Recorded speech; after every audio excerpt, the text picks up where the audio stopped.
అంటే జనరల్గా చూసుకుంటే అంటే మీడియా వాళ్ళకి ఇది ఒక ఇంటర్న్కి వచ్చి అంటే మేము ఇంత స్ట్రగుల్ పడ్డాము, మీరు ఒక హాఫ్ అన్ అవర్ ఉండలేకపోతున్నారు.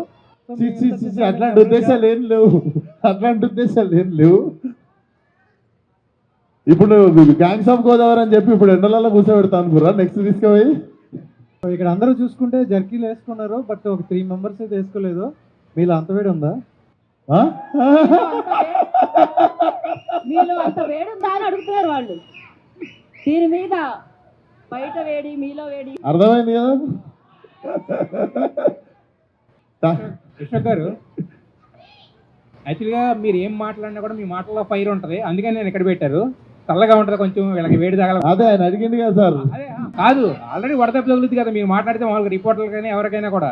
అందుకే కొంచెం బెటర్ గా ఉంటుందని, కూల్ గా ఉంటుందని ఇక్కడ పెట్టారు. మీ అందరినీ కూల్గా ఉంచడానికి తెచ్చిన సార్. సార్ అయితే ఒక్క కామెంట్ మాత్రం నేను అడగాలనుకుంటున్నాను. యాక్చువల్గా మీరు మీ సక్సెస్ మీట్ అప్పుడు ఒక మాట అన్నారు, తర్వాత ప్రెస్ మీట్ పెట్టినప్పుడు కొంచెం పెద్దోళ్ళు కూడా మా సినిమాని కూడా కొంచెం వచ్చి మాట్లాడితే బాగుంటుంది, మాది కూడా బాగుంది, మంచి రివ్యూస్ వస్తున్నాయని. అవును, మీకు ఎన్టీఆర్ గారు బాగా క్లోజ్ కదా, మరి అలాంటి వాళ్ళని తీసుకొచ్చి డైరెక్ట్ మాట్లాడించకుండా ఆ మాట వాడడానికి కారణం ఏంటి? ఆ మాట ఎవరిని ఉద్దేశించాను? నేను పెద్దోళ్ళు అంటే సినిమాల గురించి మాట్లాడలే, అంత యంగ్స్టర్సే ఉండే రివ్యూ రైటర్స్, కొంచెం ముసలోళ్ళు కూడా రాస్తే బాగుంటది పెద్ద పెద్దోళ్ళు అని చెప్పినుండే. మీరు పెద్దోళ్ళు అంటే అట్లా అనుకురా? అప్పుడు అదే మీరు ఏం మాట్లాడినా సింగిల్ మీనింగ్ లో ఎప్పుడు మాట్లాడరు, 2 కానీ 3. మీరు అపార్థం చేసుకున్నారు నన్ను. తర్వాత ఒక్క నిమిషం, ఇప్పుడు మీరు ఇంతకు ముందు అంటున్నారు అందరూ ఒక 30 minutes కే మాకు ఎలా ఉందని చెప్పి.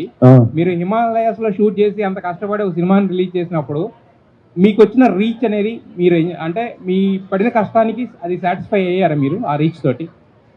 సార్ నేను ఈ సినిమా స్టార్ట్ చేసినప్పుడు ఫలక్నామా దాస్ కూడా రాలేదు. నేను షూటింగ్ చేయడం స్టార్ట్ చేసినప్పటికి ఫలక్నామా దాస్ రిలీజ్ కూడా కాలేదు. సో నేను ఆ టైంలోనే ఈ సినిమా చేద్దామని డిసైడ్ అయినప్పుడు నా ఇంటెన్షన్ ఏమైతుందో మీకు అర్థం కావాలి. ఈ సినిమా ఎక్కువ, ఆ సినిమా తక్కువ అని ఏం లేదు. అండ్ నాకు తెలుసు, నేను డెఫినెట్లీ ఎవరు చేయని అటెంప్ట్ చేసినని తెలుసు. ఆ అటెంప్ట్కి నా కెరియర్ బిగ్గెస్ట్ ఓపెనింగ్ వచ్చిందని తెలుసు. అండ్ నేను ఎంత అనుకున్నానో దానికంటే ఎక్కువ వచ్చిందని నాకు ఆయనకి ఇద్దరు తెలుసు. So in fact I thank audience.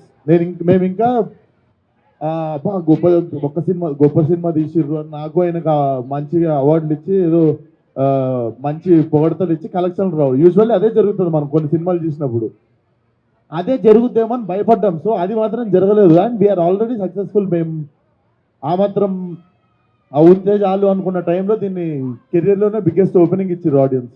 మీరు చూస్తే ఎంటర్టైన్మెంట్ ఉండదు దీంట్లో. ఎంటర్టైన్మెంట్ అంటే మనం మాట్లాడుకునే కమర్షియల్ ఎంటర్టైన్మెంట్, డాన్స్ కావచ్చు, రొమాన్స్ కావచ్చు, ఐటమ్ సాంగ్ కావచ్చు, ఫైట్లు కావచ్చు, ఇవేవి లేకుండా నేను అచీవ్ చేసింది చాలా పెద్దది అనుకుంటున్నాను నేను. అది మీకు కూడా తెలుసు.